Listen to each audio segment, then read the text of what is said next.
Hey guys, welcome back to another video. Today's video is going to be just a little bit different than my normal study vlogs. Today's video is actually going to be a what's in my uni bag vlog. So if you are somebody who is a university student, whether that be STEM or not, come closer, this video is for you. As for my bag, I actually use the Longchamp I think it's Le Pliage. I'm so sorry if I butchered that. I'm so sorry. This is in a size medium. So I feel like everyone and their mum has this bag, but listen, the way you wear it will be different and it's versatile and it works. So guys, I basically alternate between this medium, and then on days where I actually have heavy practicals, I go for my beige big one. She's not beige anymore. She's been through it, as you can see. Like, oh my gosh, that is so bad. But I alternate between the two. So I always have a claw clip on my bag. I mean, I might change like the color every now and again, but I always have to have a claw clip at the straps of the bag. It's because sometimes we're in the lab and then I just remember like, oh my gosh, I don't have a hairband. So if you're a STEM girly, one tip I would give you is always have some sort of like claw clip. If not a claw clip, always have that hairband that's in your bag and it never leaves. Second thing I take is my lanyard, but I need to take my lanyard every single day because that's actually how we record attendance. I know some other universities, they have a code.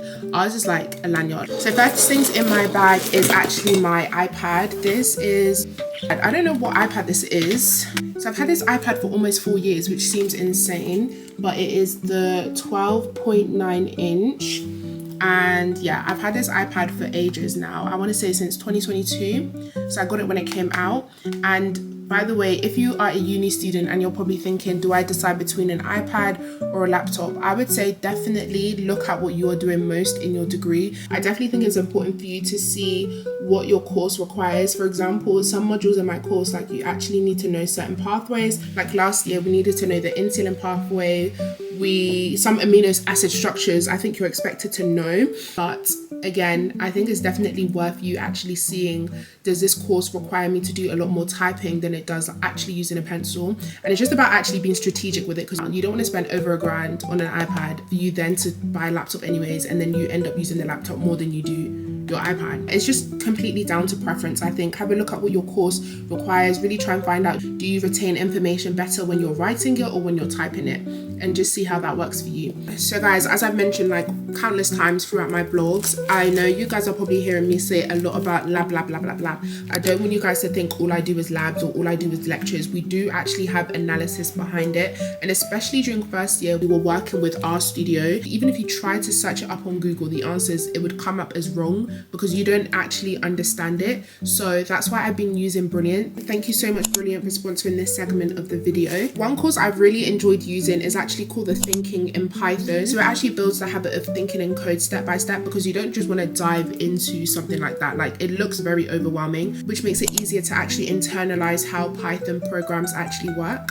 Instead of just copying code sequences and hoping it works, it's very hands-on, it's very interactive, which makes it easier to actually internalize how Python programs actually work. As I'm not joking, this is something I wish I had a year ago when I was required to do this. However, this is still useful to me and it's still applicable to me, because I feel like in third year, we're still going to be doing a lot of, if not coding, a lot of analysis. This is perfect for you if you are a student who often feels like you're guessing some of the codes majority of the time. So guys, to learn for free for a full 30 days, make sure you go to brilliant.org/Bree, and you'll also get 20% off an annual premium subscription. Thank you so much, Brilliant, for sponsoring today's videos. Now, if you've watched not last video, but the video before, I've basically been saying this is something I've been doing this year. I didn't do this during my first year of uni, but it's actually bringing a A4 jotter into my labs. Guys, this has been a game changer.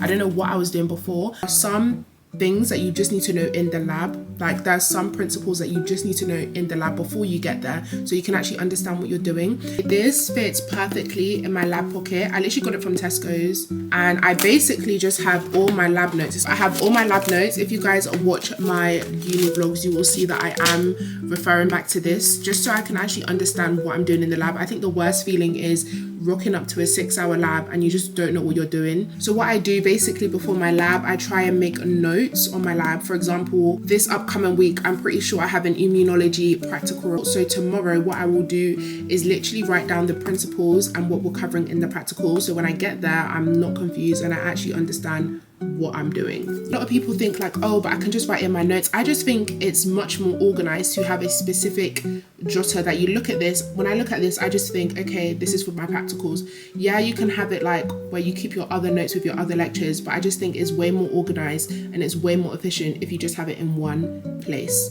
So yeah, if you're a STEM student, I highly recommend. So the next thing that I have is, this is not academic guys, but this is smart. An umbrella. I don't even look at the weather anymore because sometimes the weather app plays up and it doesn't actually give you the most accurate reports. So now I always bring an umbrella, like whether it's spitting, raining, pouring, the umbrella needs to come with me at all times. One thing I like about the Longchamp bag is that there's actually like an inner pocket, so I could just dump all of these things. So the things that I just dump and throw in, because guys, I actually feel bad for my shoulders. Like, I'm not joking, I don't bring a pencil case no more. There's no need to go through all of that stress when I know I'm just using my calculator and my pen. Number one is my calculator.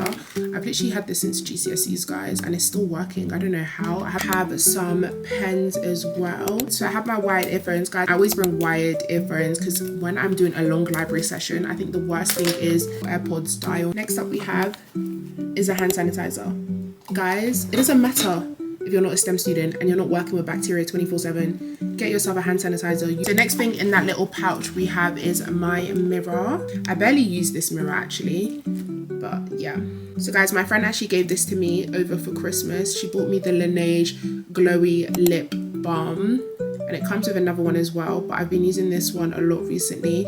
I don't know if it's because in the lab the environment is just so drying, but your lips gets dry, your hands get dry, like it's just not a cute sight. Along with hydration, yet again going in with hand cream.